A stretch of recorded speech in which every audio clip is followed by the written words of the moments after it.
En el invierno de 1923, Adolf Hitler está en su momento más bajo. Su audaz tentativa de llegar al poder por medio de un golpe de Estado ha terminado en fracaso e irá a la cárcel. Su partido nazi, considerado solo una banda de revolucionarios marginales, está al borde de la ilegalización. Pero Hitler tiene un plan. Convertirá a los nazis en un partido político respetable. Quería convertirse en un parlamentario respetable, sin ser ninguna de esas cosas. Firmeza, amor a la patria, nacionalismo. Eso nos hará avanzar, triunfar. Y lo consigue. Esta es la historia de cómo la reinvención del partido nazi ideada por Hitler y una catástrofe económica le abrieron las puertas para ganarse al pueblo alemán en cuerpo y alma.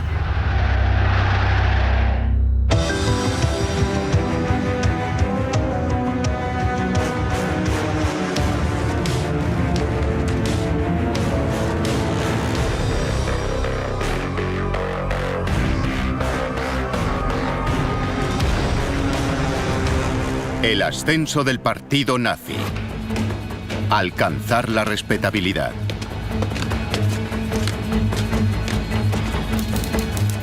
Adolf Hitler comparece ante un tribunal acusado de alta traición. 4 meses antes, Hitler y su partido nacionalsocialista habían intentado derrocar al gobierno alemán de Weimar en Múnich.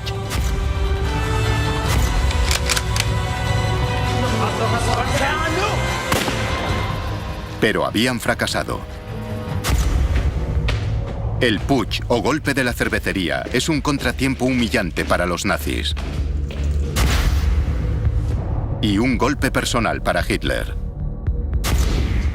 Curiosamente, justo antes del juicio, recibió la visita de unos compañeros que lo vieron deprimido, barajando incluso el suicidio. No sabemos si era un farol, pero les dijo que estaba desmoralizado. Hitler está totalmente abatido. El golpe ha sido un desastre, él lo sabe. Y cree que es el fin de su carrera. Pero entonces pasa algo extraño. Increíblemente, incluso en un momento de catástrofe total, Hitler ya está tramando su regreso. Ante el tribunal se da cuenta de que es una gran oportunidad. Este no será el final de Hitler, será el nacimiento de un nuevo Hitler. No podía imaginar un teatro mejor para él aparte de las cervecerías. Se esperaba que Hitler negase su participación en la trama. Pero en cambio, reconoce abiertamente su culpabilidad. Asumo toda la responsabilidad, pero no por ello soy un criminal. Si hoy me encuentro aquí como revolucionario, es como revolucionario contra la revolución. No se puede llamar gran traición el ir contra los traidores de 1918. En una serie de discursos, expone su defensa. Primero, carga contra el Tratado de Versalles, firmado al final de la Primera Guerra Mundial, que había mutilado económicamente a Alemania. Le indigna que haya sido obligada a pagar enormes sumas a los aliados por haber comenzado la guerra, a una costa del hambre y el empobrecimiento de sus ciudadanos. Para nosotros fue un crimen deleznable contra el pueblo alemán.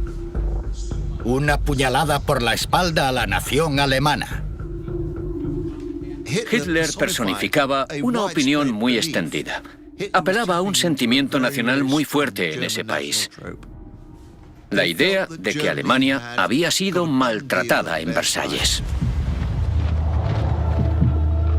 Le repugna la ocupación aliada de la región industrial más rica de Alemania, el Ruhr. Y culpa a los políticos alemanes de izquierdas, quienes, según él, se rindieron patéticamente en 1918. Sus discursos apasionados calan hondo. En lugar de como un traidor, se presenta como un patriota que intenta devolver el honor a la nación.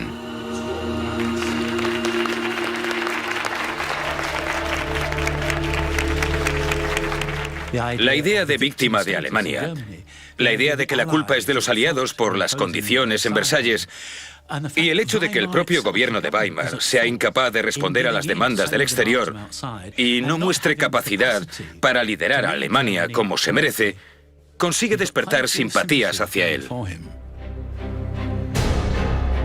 Pero Hitler también dice algo más. Liderar a Alemania, proclama, es su destino. El hombre que se siente llamado a gobernar a un pueblo no tiene derecho a decir, si me queréis o me llamáis, cooperaré. No, su deber es dar un paso al frente. El hombre que ha nacido para ser un dictador no se ve obligado a hacerlo, lo busca.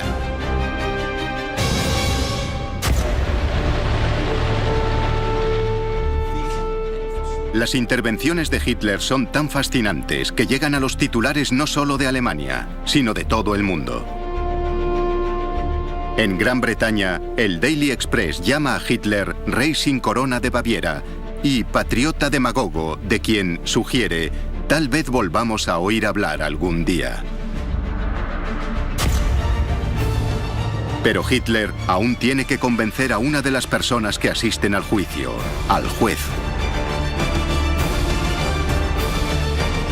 Tras 4 semanas de proceso, alcanza su veredicto.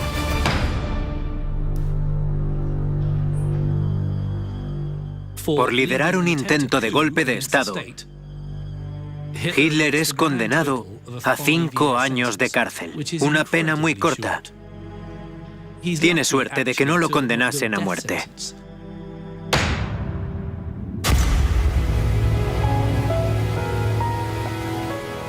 Hitler es recluido a 65 kilómetros al oeste de Múnich, en la pintoresca localidad de Landsberg, donde es tratado como si fuese un rey en el exilio. Con su nuevo estatus de famoso, Hitler aprovecha su estancia en la cárcel para hacer relaciones públicas e invita a su propio fotógrafo a inmortalizar su encarcelamiento. Ese es tan solo uno de los privilegios de los que disfruta entre rejas. Hitler después inventaría que su estancia en la prisión de Landsberg fue un infierno, pero la realidad es que fue lo contrario. Puede pasear por los jardines como y cuando quiera. Tiene permiso para que sus camaradas vayan a visitarlo. Esto no es una cárcel, es una especie de campamento de verano para nacionalistas. Estaba cómodo, tenía su silla de mimbre favorita, tenía ventanas por las que mirar y hasta engordó bastante. Comía mucha carne y bebía bastante alcohol. Le servían almuerzos de 3 platos e incluso celebraba fiestas en su propia celda. Podía relacionarse con sus amigos y también escuchar música.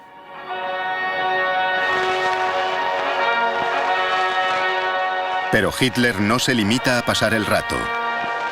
Inspirado por su compositor favorito, Wagner, y por las obras de varios filósofos, decide plasmar en papel sus ideas.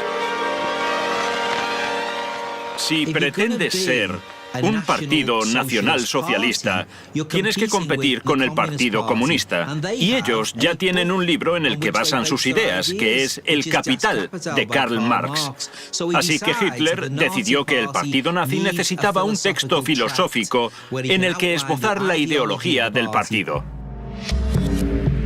Junto a Hitler cumple condena en Landsberg otro de los conspiradores del golpe de la cervecería, Rudolf Hess. Se convierte en su secretario particular y escribe lo que Hitler le dicta cada día, embarcado de lleno en el proyecto de un libro para defender el nazismo. Mi lucha, o Mein Kampf, pretende ser una declaración sincera y personal de Hitler. En ese libro vemos al hombre que habla de sí mismo y de sus ideas por primera vez. Y por eso es tan significativo.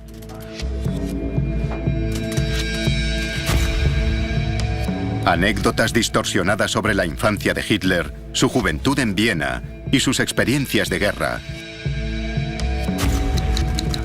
se mezclan con sus teorías políticas y raciales. Pero los conceptos que expone no son suyos. Mein Kampf en realidad se basa en varias ideas que ha oído. Podríamos decir que es un crisol de ideas robadas a la filosofía, de las que se encuentran en el reverso de un posavasos. En realidad es una mezcolanza.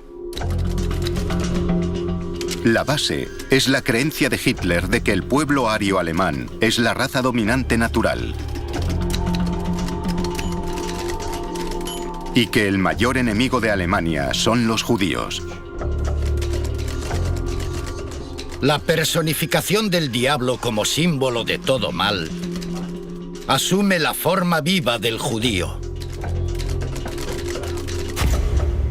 Hitler cree que los judíos son una raza genéticamente inferior y que son los culpables de todo lo malo que le ocurre a Alemania, incluida la capitulación del país en la Primera Guerra Mundial y sus dificultades económicas. Es y seguirá siendo el típico parásito. Una esponja que como un bacilo nocivo se propaga en cuanto encuentra un medio favorable para hacerlo. Además, les culpa del comunismo. En el bolchevismo debemos ver el intento de los judíos del siglo XX de dominar el mundo. Ahí encuentran su camino. Se cuelan entre las naciones y las minan desde dentro, con mentiras, calumnias, veneno y corrupción.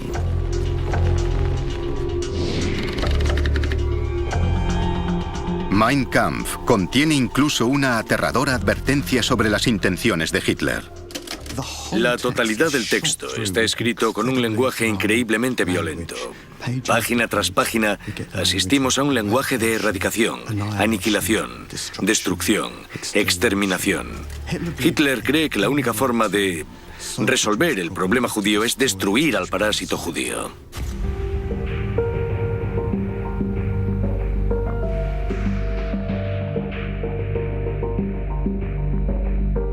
El siguiente movimiento político clave de Hitler es inspirado por un profesor de geografía política de la Universidad de Múnich y antiguo tutor de Rudolf Hess, el doctor Karl Haushofer. Durante una visita a la prisión de Landsberg, Haushofer introduce a Hitler en el concepto de Lebensraum, literalmente, espacio vital. En el concepto de Lebensraum está implícita la idea de anexión territorial. Karl Haushofer cree que Alemania está superpoblada y afirma que la única forma de que Alemania alivie su densidad de población es conseguir espacio vital, Lebensraum. El concepto Lebensraum hace surgir en Hitler la idea de que para que la nación se convierta en una gran potencia, Alemania debe invadir otros países, especialmente los poblados con razas a las que él considera inferiores. Eso implica, evidentemente, que Alemania tiene que arrebatar territorios a otros países y, por supuesto, ocupar Polonia y la Unión Soviética. Las reflexiones de Hitler sobre el Tratado de Versalles. La destrucción de los judíos. El comunismo. La supremacía alemana. Y la expansión rápida. Ya han cristalizado para el consumo del público. Mein Kampf se convertirá en el texto base para el Tercer Reich y para el sueño de Hitler de crear un nuevo orden. Ahora solo tiene que conseguir que llegue al pueblo alemán.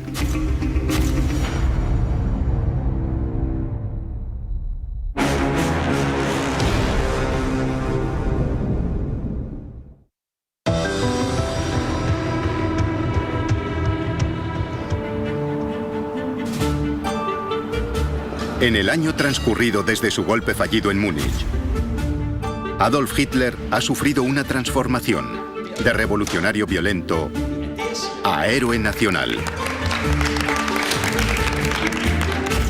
A pesar de haber sido condenado a prisión por intentar derrocar al gobierno alemán de Weimar, gracias a su recién ganada popularidad, ha convertido su estancia en prisión en una ofensiva de relaciones públicas.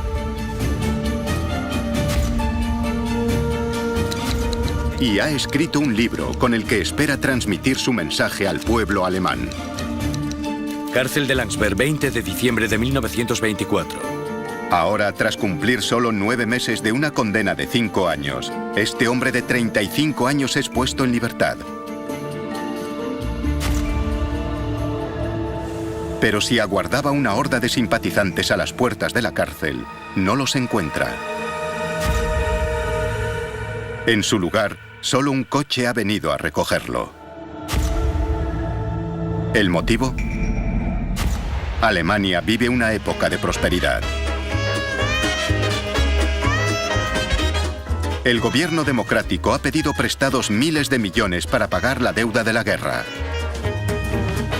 Ahora, el país crece gracias al dinero extranjero,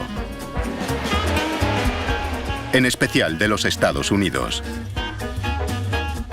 Mediados de los años 20 es la época dorada de la República de Weimar.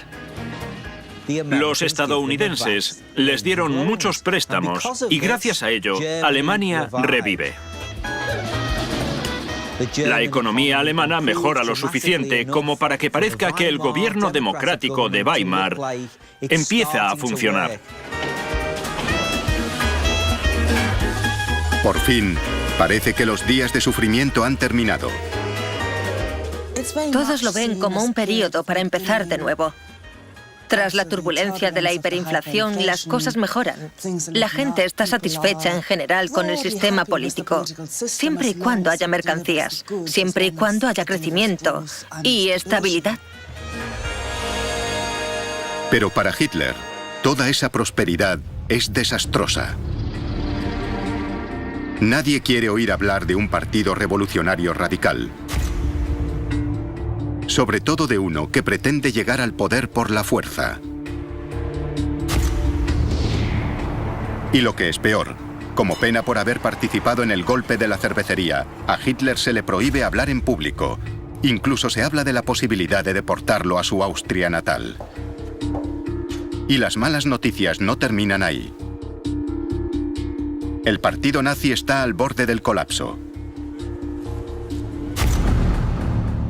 El amigo fiel de Hitler y su mano derecha, Hermann Göring, se ha enganchado a las drogas. Göring, que resultó herido durante el putsch, evitó la detención. Pero fue hospitalizado en Austria, donde le administraron morfina para paliar el dolor. En los meses siguientes, esto le llevará a desarrollar una adicción a la morfina.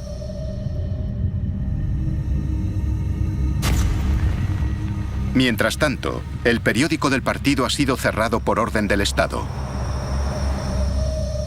La militancia del partido nazi, que había alcanzado los 55.000 afiliados en 1923, ha perdido más de la mitad de sus miembros.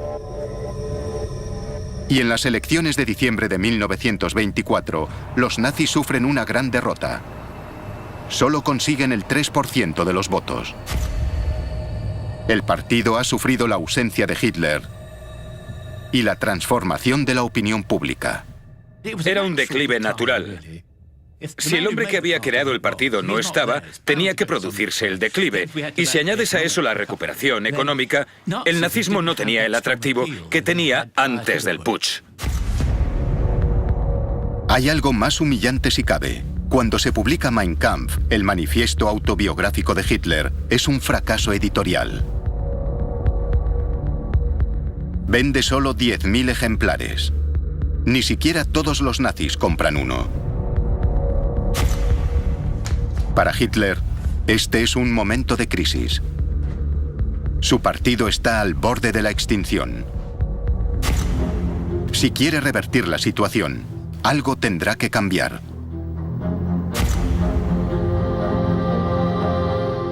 Hitler tomó la decisión de que a partir de ese momento los nazis dejarían de ser un partido violento y revolucionario. Debían adoptar las formas de la legalidad. Debían presentarse a las elecciones. Pasar por todas las fases de un partido parlamentario democrático. Hitler decide que el partido nazi necesita un relanzamiento. Será honorable y democrático. Buscará el poder no a través de la violencia, sino ocupando asientos en el Parlamento alemán, el Reichstag. Quería adoptar el manto de la respetabilidad y convertirse, al menos en apariencia, en un parlamentario respetable, sin ser ninguna de esas cosas. A puerta cerrada, Hitler explica a su círculo íntimo. Tendremos que taparnos la nariz y entrar en el Reichstag. Si tardamos más en ganarles por votos que disparándoles, al menos los resultados respaldarán su propia constitución. Tarde o temprano, tendremos la mayoría. Y después de eso, nos haremos con Alemania. Hitler comienza a desarrollar la táctica que finalmente llevará a su partido al poder. De cara a la galería, él y los nazis aparentan respetabilidad. Mientras que de puertas adentro siguen fieles a su plan violento y extremista. Y el primero en prestarse al cambio de imagen del partido será el propio Hitler.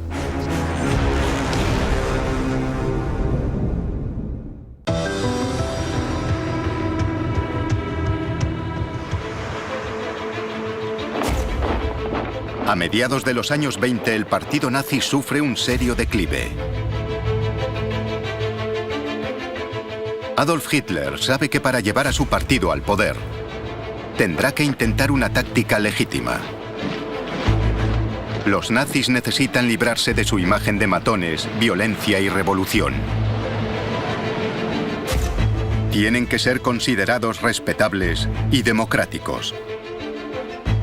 Tiene que parecer que trabajan dentro del sistema político y que son un partido político real y creíble, y no solo unos lunáticos que intentan hacerse con el poder en las cervecerías de Múnich.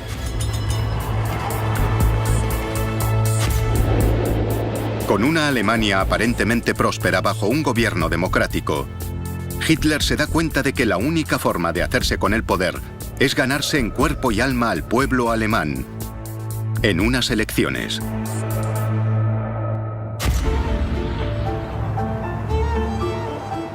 Para comenzar su ofensiva amable, el partido nazi necesita un cambio de imagen, que comenzará por el propio Hitler. Acude en busca de ayuda al gurú del Lebensraum, el doctor Karl Haushofer.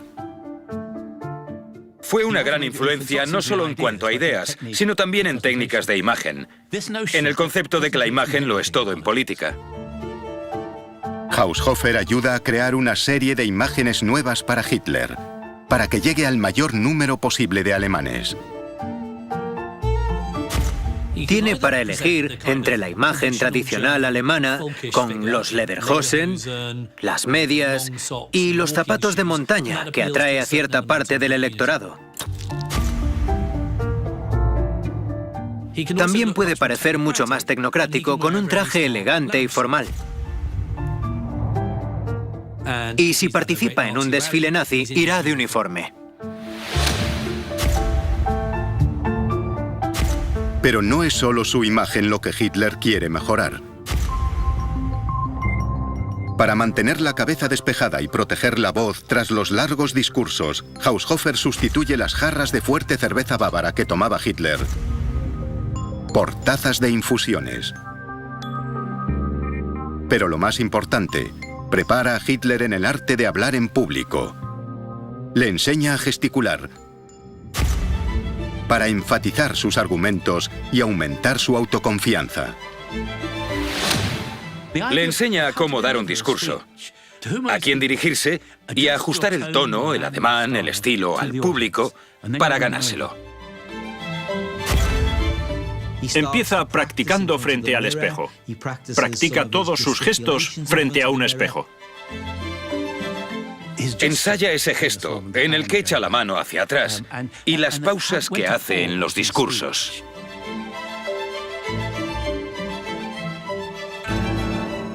Pide que le hagan una serie de fotografías para decidir qué gesticulaciones funcionan mejor con sus discursos. Está muy centrado en lo de la imagen. Es fácil despreciar eso y decir que es vanidoso y que denota autoobsesión. Y Hitler era así. Pero al mismo tiempo tiene todo el sentido. Si la oratoria es uno de tus puntos fuertes, debes hacerlo bien, así que ¿por qué no practicar frente al espejo? Con una imagen nueva y reluciente, Hitler necesita a alguien que se la venda. Y ha encontrado a la persona perfecta. El escritor fracasado, Joseph Goebbels. Cuesta imaginar una forma menos perfecta de Superman nórdico que Joseph Goebbels.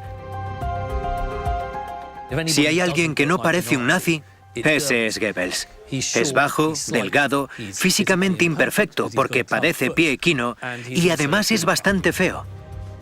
Pero tiene una mente muy rápida. Es doctor en filología y es consciente del poder de la propaganda y las palabras. Acomplejado por su altura, su discapacidad y porque el ejército alemán lo rechazó por ello, él también desprecia al gobierno de Weimar. Había nacido en una familia católica muy pobre, pero había roto con la Iglesia.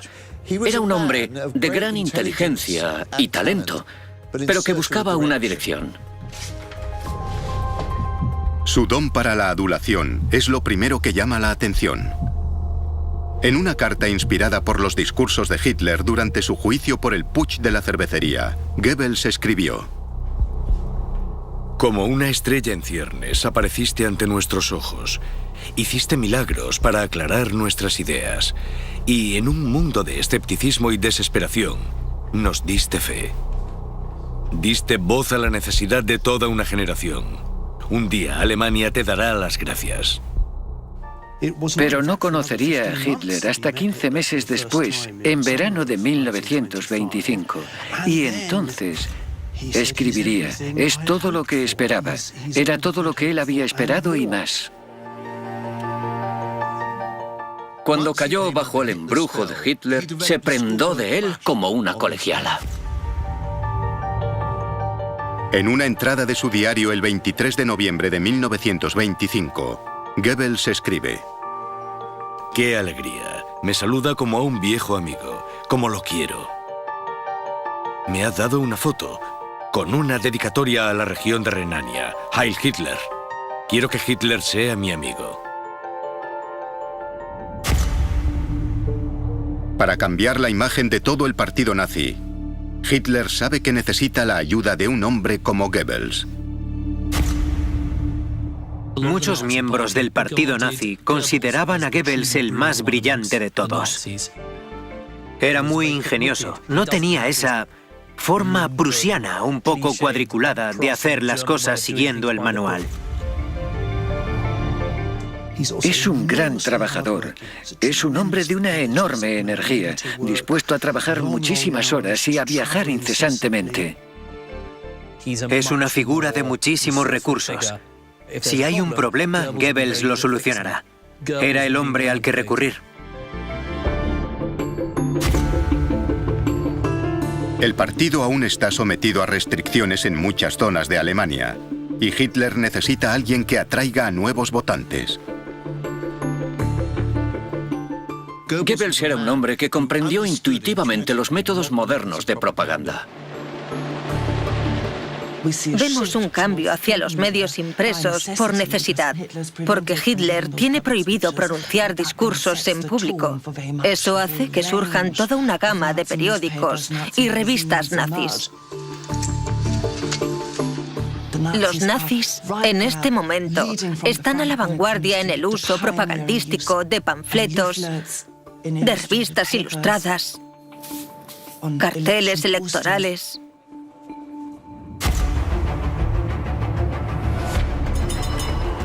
Hitler está tan impresionado con Goebbels que en noviembre de 1926 le encarga la importantísima tarea de llevar el mensaje del partido nazi a la capital de la nación, Berlín. Berlín tenía fama por aquel entonces de baluarte comunista, de baluarte sindicalista, y Goebbels, por lo tanto, recibe de Hitler un encargo realmente difícil. Berlín siempre había simpatizado con la izquierda. El lado este de la ciudad estaba controlado por los comunistas. Y la labor de Goebbels consistía en ganar el Berlín rojo para los nazis y arrebatárselo al comunismo. Goebbels contrata camiones para que llenen las calles de la ciudad de panfletos. Cubre las paredes con esvásticas rojas y carteles.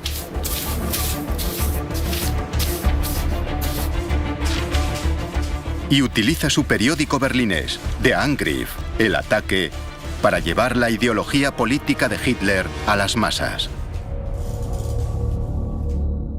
Pero también hace uso de otro de sus grandes talentos: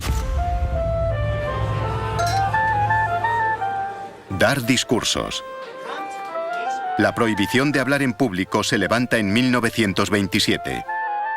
Goebbels se convierte entonces en orador habitual de los nazis. Solo Hitler le superaba en el arte de hablar.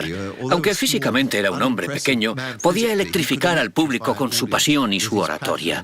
Era un hombre extremadamente valioso, el que Hitler tenía a su lado. Mientras el estilo de Hitler es agresivo y apasionado, Goebbels es mordaz y sarcástico. Goebbels se crecía en una atmósfera de confrontación. Daba lo mejor de sí mismo en una sala llena de humo con sus rivales presentes. Sus discursos eran largos, a menudo eruditos, pero también eran ingeniosos y amenos, y tenía una habilidad especial para acallar a quienes lo interrumpían. Pero tras su fachada inteligente, Goebbels es un matón. Él y sus gorilas del partido nazi, los camisas pardas de las SA, provocan a menudo a los partidos de la oposición, con el objeto de causar un baño de sangre. Las SA de Goebbels se especializaron en ir a los barrios obreros de Berlín y dar discursos sobre temas que sabían que provocarían la ira de los paramilitares de izquierda. Y con ello la pelea estaba asegurada. Se peleaban en las calles literalmente usando porras, patas de sillas, usando botellas y jarras de cerveza. Incluso se disparaban y apuñalaban en la calle. Goebbels no dudaba en usar la violencia para conseguir su fin.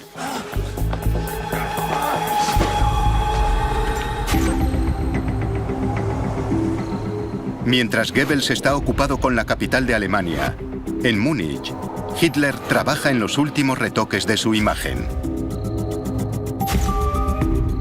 Quiere algo que lo distinga. Como aspirante a dirigir Alemania, pretende crear su propio cuerpo especial de guardaespaldas.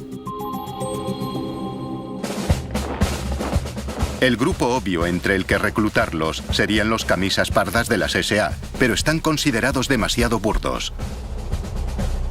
Necesita algo más de élite. Más presidencial. Nacen las Schutzstaffel, la nueva fuerza de protección de Hitler, o las SS. Las SS representan el ideal de la virilidad alemana. La afiliación está restringida solo a quienes tengan un árbol genealógico ario que se remonte al siglo XVIII. Serían una especie de guardia imperial de la antigua Roma. Eran los más altos, los mejores, los más en forma y vestían unos uniformes negros inmaculados. Los uniformes característicos con los que los vistió Hitler fueron fabricados por el diseñador y miembro del partido nazi, Hugo Boss. No hay nada más impactante en la propaganda nazi que el uniforme de las SS. Su intención era intimidar, aterrorizar. Llevaban botas negras, pantalones de montar negros y una calavera y unos huesos cruzados en su insignia, la Totenkopf. La Totenkopf pretendía simbolizar fuerza y determinación, lealtad y compromiso hasta la muerte. Con una imagen de partido que evoluciona rápidamente, una potente maquinaria de propaganda detrás y las elecciones de 1928 en el horizonte. Por fin, Hitler puede poner su nueva imagen nazi a prueba.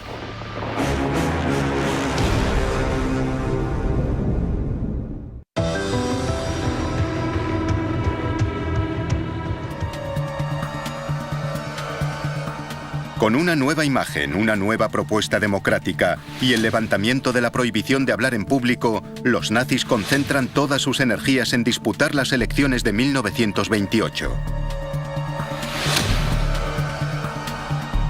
La maquinaria del partido ha sido reformada y las afiliaciones se han multiplicado por 4 desde 1925. Hitler se afana por poner en práctica la táctica de parecer respetable por fuera, pero aferrándose fervorosamente a su proyecto secreto.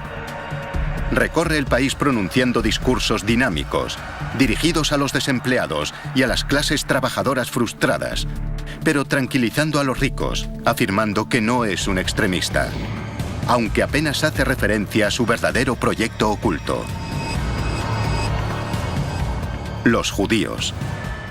Hitler presenta al partido como modelo de respetabilidad política, rebajando el tono antisemita. En su lugar, se dirige a las clases obreras rurales, donde el cebo judío no interesa para las elecciones. En estas comunidades rurales no hay judíos, así que lo que les interesa realmente son los precios de la agricultura, los precios de sus productos cuando los llevan al mercado. No hay mucho interés por la cuestión judía. Y hay otra razón por la que los nazis rebajan su antisemitismo. Hitler busca el apoyo de los empresarios. La mayoría de las empresas alemanas que exportan y realizan intercambios con otros países lo hacen con personas que son judías. El argumento político central de Hitler no es el racista, sino el económico. Advierte de que el boom de la economía del país ha sido propiciado por el dinero estadounidense y si este faltase, Alemania se colapsaría. La frase que Hitler usa en algunos de sus discursos es «Weimar está bailando sobre un volcán» y que toda la prosperidad se debe únicamente a los préstamos. Con el tiempo, todo se vendrá abajo y Alemania volverá de nuevo a un estado de depresión por haber confiado en los préstamos estadounidenses.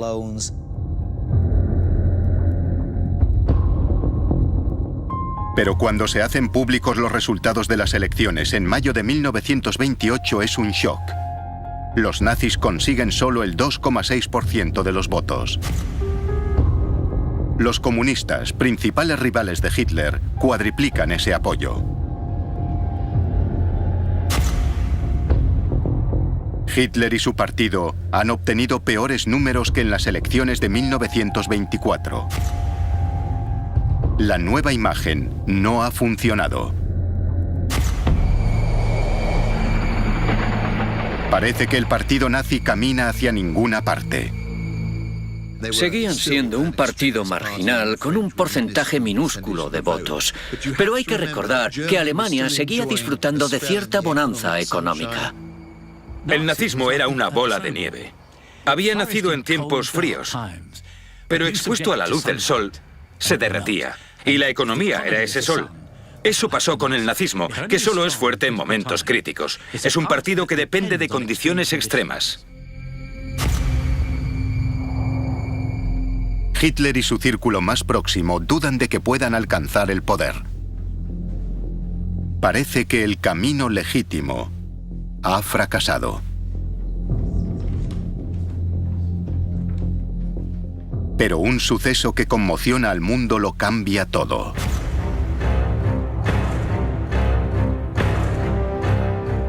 El 24 de octubre de 1929, el mercado de valores de Wall Street se desploma. Tal y como Hitler había predicho, los bancos estadounidenses reclaman sus préstamos en un intento desesperado por salvarse. Cuando los Estados Unidos tuvieron problemas, se retrajeron, dejaron de comprar, dejaron de prestar dinero, y todos los países sufrieron porque estaban conectados a un sistema internacional. La Gran Depresión es testigo de cómo innumerables negocios prósperos se declaran en bancarrota en todo el mundo.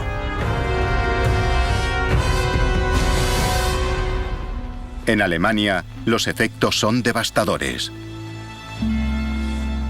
Sin los préstamos de los Estados Unidos, los bancos caen. El desempleo se dispara dramáticamente. En tan solo 8 semanas, pasa del 3 al 26%. Alemania alcanza los 6 millones de parados. Y si pensamos que un desempleado afecta a otras 3 personas más que viven con él, hablamos de 24 millones de alemanes afectados por el crack de Wall Street. Prácticamente nadie escapa a sus efectos. Las personas que habían ahorrado con mucho esfuerzo tras la hiperinflación de los años 20 sufren un duro golpe. La clase media se vio de nuevo ante la pesadilla que había vivido en 1923, cuando la enorme inflación los empobreció y se llevó todos sus ahorros de la noche a la mañana. La humillación y la miseria se agravan con la pobreza y el hambre, porque los padres no tienen que dar de comer a sus hijos. Vuelve el caos, y el pueblo alemán cada vez desconfía más de la República de Weimar.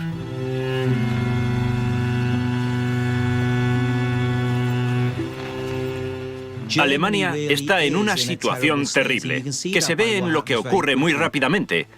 El hambre, la pobreza y la desesperación llegan a Alemania. Del crack de Wall Street surgen las semillas que alejarán al país de la democracia y lo acercarán al partido nazi. Un hombre ya había predicho todo esto. De repente, la gente lo ve de otra manera. Adolf Hitler ya no es un extremista radical. Es un profeta. Lo que él había dicho que pasaría, estaba pasando. ¿De quién es la culpa? Bueno, podríamos decir que es un problema de la economía internacional. Pero para los nazis, la economía internacional era la economía judía. Hitler cree que es una conspiración. Os dijimos lo que pasaría y ahora se ha hecho realidad. Con la nación alemana sumida en la desesperación, Hitler disfruta por fin de la oportunidad que había estado esperando. Curiosamente, muchos de los que más han sufrido a consecuencia de la Gran Depresión son quienes habían ignorado a Hitler y habían votado en su contra. Ahora están dispuestos a escuchar su mensaje. Los nazis están en pleno ascenso.